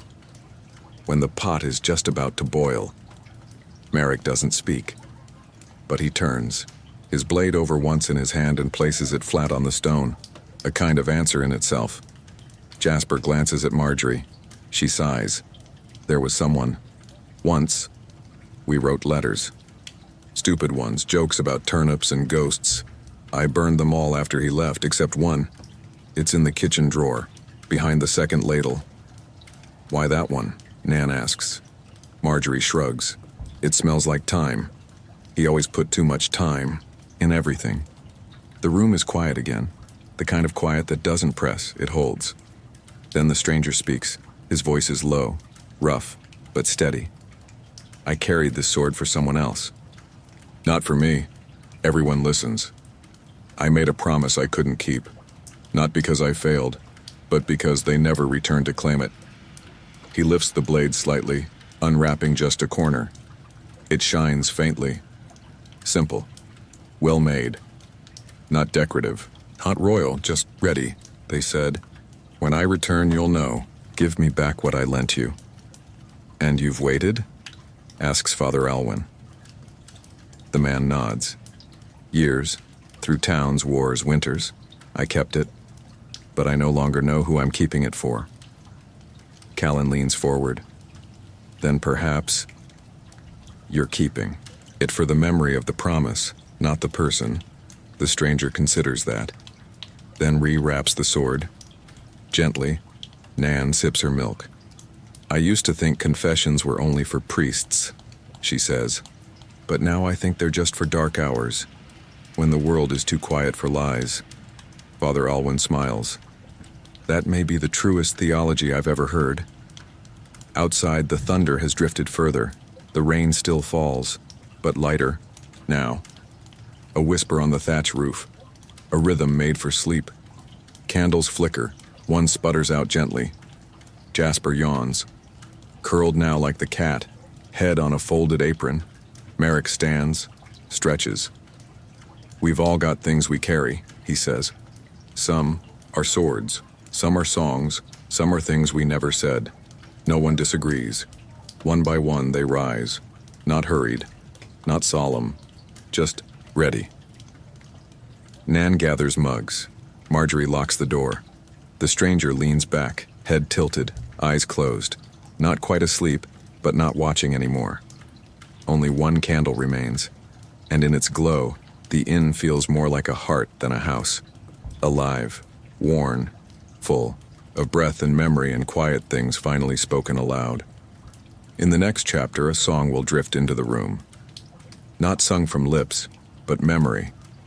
An old tune, one they've all forgotten they knew, until it's hummed once more. And suddenly, the room will remember something older than any of them. Some sounds don't arrive, they return, like a familiar scent caught in the folds of an old coat, or the shape of a face that only shows up in dreams. There are melodies like that too, songs so old, they're not remembered exactly, but felt. Like muscle memory in the soul. Tonight, such a song finds its way into the inn. The rain has become a hush. The fire is a low, steady pulse. The last candle flickers gently, casting the room in gold and shadow. Most of the guests have drifted to bed. Only a few remain. Callan is one of them. He sits cross-legged near the hearth, his lute resting in his lap, untouched. He isn't performing. He's listening. To the quiet. To the crackle of wood. To the rhythm of breath. And then, without announcement, without decision, he begins to hum. It's not dramatic. It's barely louder than the fire. A stringless melody, soft and curling like smoke from an extinguished candle. It has no beginning, no chorus, just notes, rising, falling, settling again. At first, no one notices. Then Marjorie, cleaning behind the bar, pauses. She knows that tune, not from a tavern, not from a bard, but from somewhere older. A kitchen long gone, a pair of hands kneading dough, A window open to a spring morning. Nan looks up from her seat by the window, blinks. That song. Her mother hummed it. When darning socks, when brushing hair. It never had words. It didn't need them. Merrick, sharpening a knife out of habit, slows, then stops. His eyes narrow, not in suspicion but recognition, like a scent pulling him backward, a face forming from smoke. The stranger by the door does not stir, but his fingers twitch slightly, as if grasping for something lost in the dark. Callan hums on, eyes closed. He doesn't know where the song came from. It slipped out, as if it had been hiding in the walls, or tucked in the strings of his lute, or maybe, just maybe, it had always been here, waiting for someone to hum it back into being. Father Alwyn speaks, his voice barely above a whisper. My grandmother used to sing that when the first snow fell. She said it came from a village, where winter forgot how to be cruel. Nan adds softly, mine sang it when my sister was sick, said it made fevers sleep. Marjorie says nothing, but she places a hand on the edge of the bar, grips it, loosens, and listens. The notes swirl gently through the room. Outside, the wind hushes further as if leaning in. The cat purrs, barely audible, and then a voice joins in, not Callan's. A second hum, deep, older, worn like a coat passed, down through too many winters. It comes from the corner near the fire. Merrick, eyes closed, humming along. Then a third, Nan. Then a fourth, Alwyn.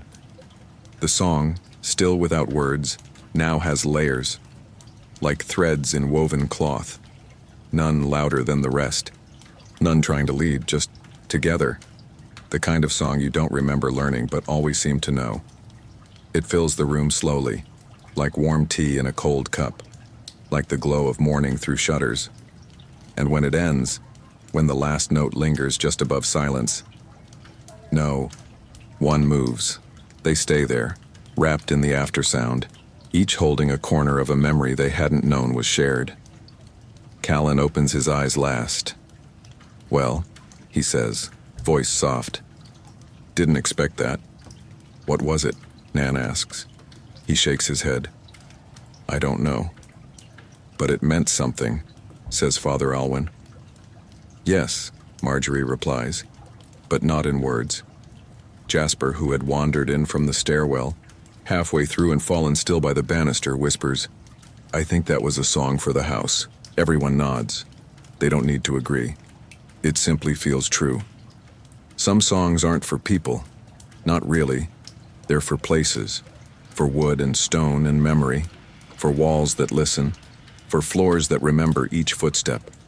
For hearths that burn, not just to warm, but to hold something sacred. That night, the inn holds that song, keeps it, tucks it somewhere deep, where only silence and candlelight can find it again. No one says goodnight. Not really. They simply drift away one by one, like the notes of the song itself, as if the melody had become a tide, gently carrying them upstairs, into sleep. And even the stranger, long silent, lets his head rest against the beam behind him, eyes half closed, breath slow and steady. Outside, the moon peeks through thinning clouds. The rain has stopped, and in the next chapter, the inn will remain still. But the night will stretch longer than usual. A hush will cover every corner. And the hours ahead will feel different. Not darker, but deeper. As if time itself has curled up by the fire and decided to dream. There are nights that stretch longer than others. Not because the stars move slower or because the clocks forget themselves, but because something in the air decides to linger, as though the world, for just a few hours, wishes to breathe more, deeply, more slowly, and not rush toward morning. Tonight is one of those nights. The storm has passed. Rain left behind a hush so complete, it feels woven into the floorboards. Every corner of the inn has gone quiet. Not empty, but full of stillness. Upstairs, the guests sleep. You can hear it if you listen closely. The shifting of linen, the sigh of a straw mattress settling, the softest creak of a wooden beam answering. A change in temperature. The house is alive, not loudly, but like an old dog sleeping by the hearth, ears twitching with dreams. Downstairs, the fire has faded to embers. No flames now. Just the slow glow of coals, deep and orange, pulsing like a heartbeat at rest. The kind of warmth that doesn't reach out, but waits to be found. The candle by the bar has gone out. Nan blew it gently before heading to bed, whispering something. Perhaps a wish, or perhaps just the day's final thought. Whatever it was, the flame obeyed without protest, curling inward into a wisp of smoke, then gone. Only one light remains. The small lamp by the door. Left lit, always, just in case someone arrives late, or leaves early. Its glow is pale, golden, casting long shadows against the boots and coats hanging nearby. The stranger still sits nearby. He hasn't moved in some time. His head rests against the wooden beam. His breathing is slow even. Whether asleep or simply watching the dark behind closed eyes, no one can say. The wrapped sword remains beside him, untouched. The cat patrols quietly, not with purpose, just curiosity. She moves along the rafters, tail low, eyes reflecting the ember light. Now and then she pauses, looks toward a corner, listens, then moves on. Whatever she sees or hears, she keeps to herself. Outside, the world holds its breath. No wind, no bird, no branch tapping on the glass, just silence. The kind so thick it becomes a kind of presence. You could swear you hear it hum like a distant bell, like breath caught between dreams. Marjorie hasn't gone to bed yet. She sits behind the bar, a shawl wrapped around her shoulders, a cup of something warm in her hands. Not tea, not ale, just warmth. She isn't thinking of anything specific. Or perhaps she's thinking of everything all at once. Memories always return on nights like this. Old ones. Some sharp, like frost on the fingers. Some soft, like the smell of bread in the early morning. Some that don't come with pictures at all. Just feelings. The weight of a voice, the color of a goodbye. She sips and listens. Not for anything. Just listening. Callan left his lute beside the hearth. He's upstairs now, but the instrument remains, propped neatly against the bench. One string is slightly out of tune, as if it too has decided to rest. No one minds. Merrick, who usually sleeps early, stayed later than usual tonight. He sat by the fire after everyone else had gone, didn't speak, just watched the embers. At one point he reached out and placed a small stone on the mantel. No one knows where it came from. It's smooth, pale, shaped like a tear. He left it there without a word, then went upstairs. Now the stone glows faintly in the low light, like a memory made solid. Upstairs the inn breathes.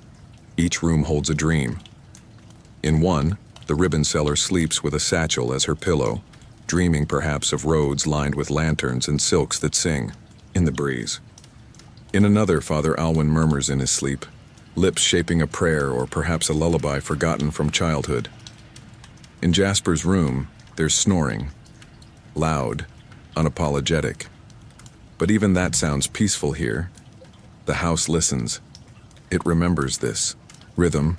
It has known longer nights, colder ones, nights when guests wept, when someone didn't return, but also nights like this, where nothing happens except that everything settles, where the air feels thick with stories not yet told, where time slows down not to punish, but to comfort. And somewhere, maybe near the beams, maybe in the floor, maybe just beyond the edges of knowing, something watches back, not with menace, with patience, with care, the kind of presence old buildings sometimes keep, the kind that doesn't need to speak or move, just be, the kind of presence that remembers you even when you don't remember yourself. Tonight is long, and yet not heavy. It stretches out like a warm quilt, like a story paused on a good page, like the soft middle of a dream you'll forget the details of, but never the feeling. No more footsteps come, no more words are spoken.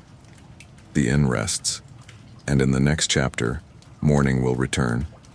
Slow, golden, gentle. The fire will be rebuilt. The cat will yawn, and someone will remember a dream that might not have been theirs.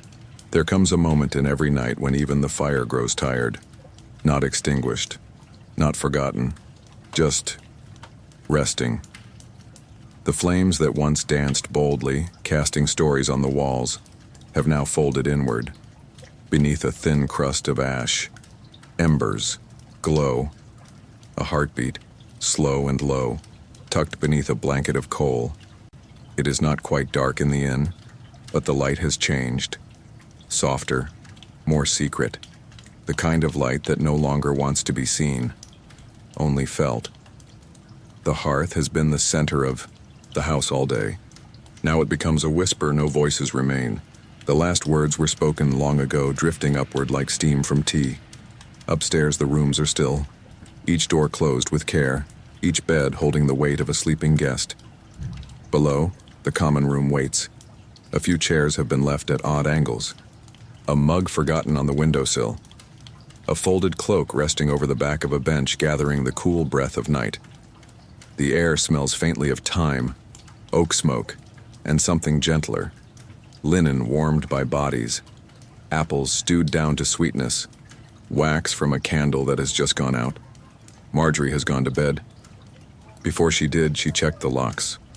Not because she expects danger, only because she believes in the small rituals that make a house feel safe. She folded the last towel. She whispered goodnight to the inn, not aloud, but in the way she touched the doorframe as she passed. The stranger by the door now sleeps. At last. His head tilted slightly, arms crossed over his chest. The sword remains beside him, still wrapped, still silent. His breathing is steady, deep. The kind of breath that belongs not to warriors, but to those who have finally put something down. The cat curls on the seat beside him. She rarely stays in one spot long, but tonight she has chosen to remain here. Her paws tucked beneath her, tail curled like punctuation at the end of a quiet sentence. The world outside is perfectly still. Even the storm has gone quiet, not vanished, just wandered elsewhere. The sky has cleared slightly, letting in a thin sliver of moonlight that lands delicately across the floor, like spilled milk. Every sound is softened. The creak of a beam, the shift of a stool, the sigh of a log cracking beneath its own fading heat. Each sound happens slowly, carefully, as though trying not to wake the house. In the loft, Callan stirs once, not from noise, but from some forgotten song drifting through the remains of his dream. He smiles without waking. His hand brushes the edge of his lute. Then he sleeps again. In the hallway, Nan sleeps curled on her side, a book closed on her chest. She didn't mean to sleep there, but sometimes sleep comes not to those who seek it, but to those who forget to chase it. And in the kitchen, Merrick has left the ladle at an odd angle on the counter. He meant to clean it, surely, but a moment of stillness must have caught him mid-thought. He too now rests, a chair tucked under the table, boots nearby, head against the cool wood of the pantry door. There's a peace in disorder, when it comes at the right hour. Nothing now is in motion, but everything feels alive. Even the embers, though nearly spent, still send up a faint breath of heat, enough to warm the toes of a cat, enough to remind the room that the fire hasn't truly gone out, just dimmed. And that's all right. Not all light must blaze. Some lights glow low, steady, gentle, like an old friend sitting with you in silence. The inn glows now, not from fire, but from memory, of voices shared hours ago, of bread broken, of songs hummed, of secrets exchanged in candlelight. The walls have absorbed it all. The wood remembers. Outside, dew begins to form on the window glass, not frost, just a sheen of silver, catching the soft curve of the moon. A promise that morning is not far, that the longest part of the night has passed. That warmth will come again, this time from the rising sun. But not yet. Not just yet. For now, the inn holds to this final hush. It does not rush the light. It does not chase the dark. It simply breathes, in and out, in and out. And in this breath, every guest, every bench, every ember, rests. In the next chapter, the light will return, slow and gold. The inn will stir. A rooster will announce the obvious. And the day will begin, gently, but not without glancing back one last time at the quiet kindness of this fire-dimmed hour. The first sign of morning is not the light, it is the cold. A gentler cold than night, clean, thin, edged with dew.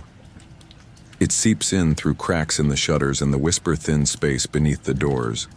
Not enough to wake, but enough to stir. The second sign is the silence, not the deep hush of night, but a brighter kind, an emptier one, like a page waiting to be written on, the silence of things about to begin. Then finally, light. Not in rays or beams, but in a slow bloom. It spreads across the wooden floor in pale gold, touches the tables, climbs the walls. The fire is nearly out, but the embers catch the light and blush in greeting. The world is returning. In the loft, Callan stretches, one arm, then the other. A quiet yawn. He blinks into the slanted light above his head, rubs his eyes, and smiles, for no reason. His dreams were pleasant. He can't remember them clearly, but he feels them still in his bones. Down the hall, Nan stirs. The book has fallen from her chest. She picks it up groggily, checks the page, and mutters, "Still not finished?" Before rising with a stretch that cracks softly at the shoulders, Merrick is already awake. He didn't really sleep. He rarely does a full night through. But he's rested. That's enough. He moves through the kitchen with the instinctive rhythm of someone who's lit stoves in 50 different seasons. The smell of kindling and soft bread begins to bloom. In the corner of the common room, the stranger wakes. Not all at once. Just his fingers first, curling once, twice. Then his head lifts from the beam, eyes opening slowly, adjusting to the shift in color. The sword is still at his side. Still wrapped, still his. He breathes in, and for the first time in what may be days, he breathes out without weight. Marjorie is the last to rise. She never hurries in the morning. She doesn't believe in starting, the day before the day begins to behave. So she sits on the edge of her bed, one hand still on the windowsill, watching the sun creep upward like a shy guest returning late to a party. Then, movement, footsteps above, the soft thump of a chair, leg, a door opening gently, the creak of the third stair which never learned how to be quiet. The inn wakes. Jasper is the first to run, not walk, run.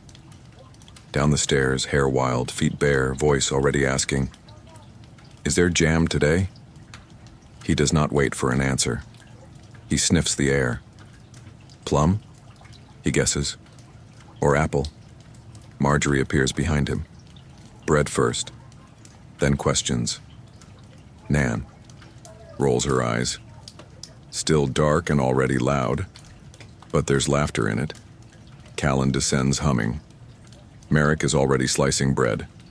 The cat jumps down from the window ledge, tail raised like a small banner, and begins her morning inspection of every surface outside. The rooster crows late, as usual, but with conviction, and the sun, now stronger, stretches across the inn in golden lines, drawing soft shapes on the walls, glinting off mugs, and settling into the corners like a gentle promise. The stranger stands.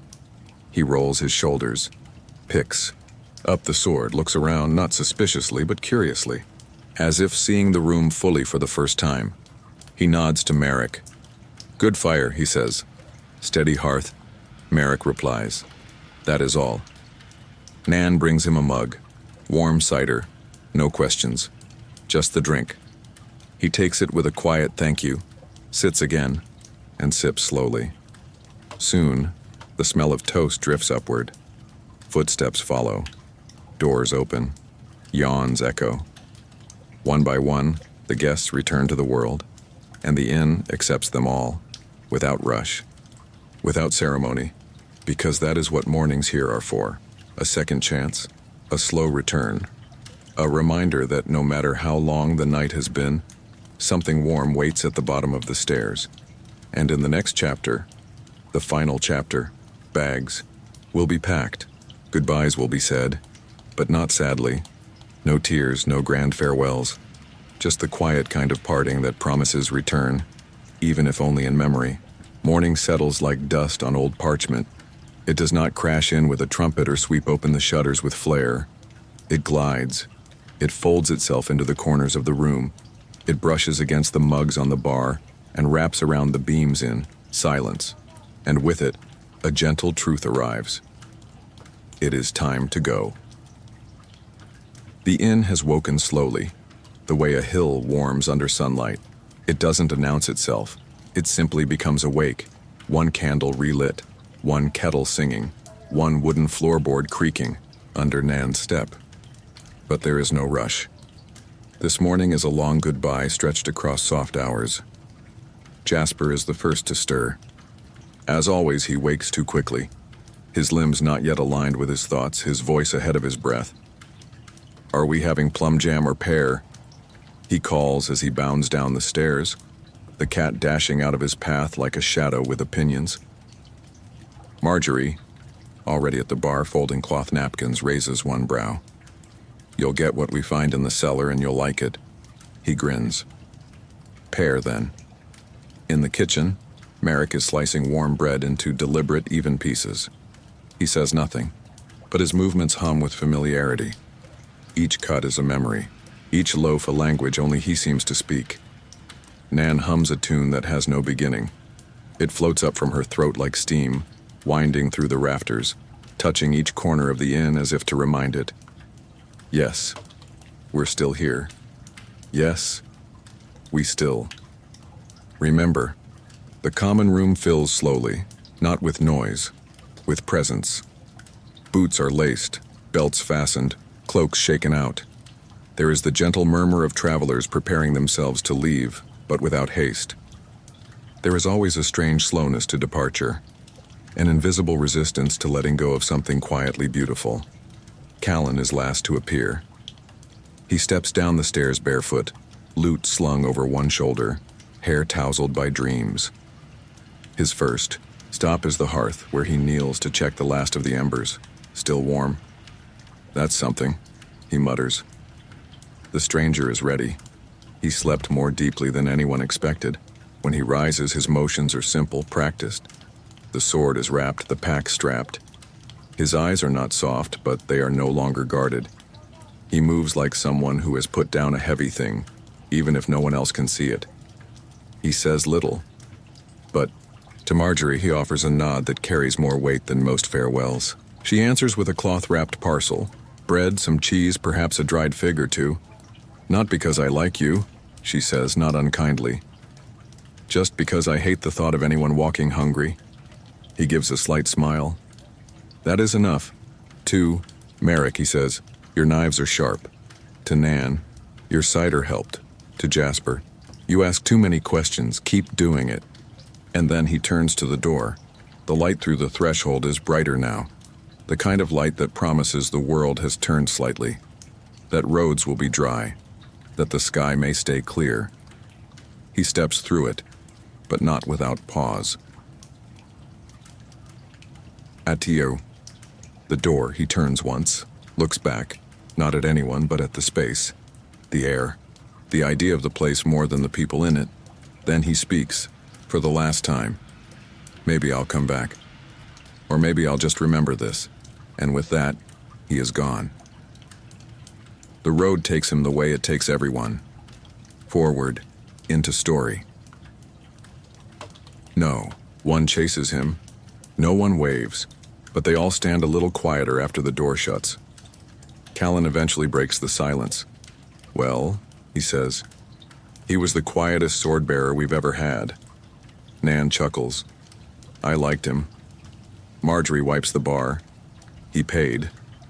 They all laugh, and slowly, the inn exhales again. Chairs are pushed back into place. The last dishes, washed. The beds upstairs stripped and turned down for the next traveler. The door is left ajar for a time, just in case. Outside, the village stirs. A blacksmith hammers once, then twice. A goat bleats indignantly. A merchant shouts something about cabbage and no one listens. Life resumes in all its ordinary, beloved clatter. But inside, something lingers. The aftertaste of shared warmth, of tales passed between cups, of a fire that burned through more than wood. Not every guest who leaves takes only what they brought. Some carry a new song in their pocket, others the comfort of a silence that asks nothing. And some, like the stranger, leave a little lighter, without ever saying why. The inn doesn't ask, it only offers. It has offered for years, and will keep offering. That is its only oath. By noon, a new pair of boots will step across the threshold. Perhaps a courier, perhaps a bard, perhaps someone running from or toward something. They will smell bread, they will see the fire, they will hear Jasper asking, "Do you like jam?" before they've even shut the door. And in the corner, where the stranger sat, the cushion will still be warm, because some places remember, even when people forget. So, for now, this story ends, not with a grand closing line, but with the soft sound of a door left slightly open, and a whisper, almost too faint to hear. Until next time.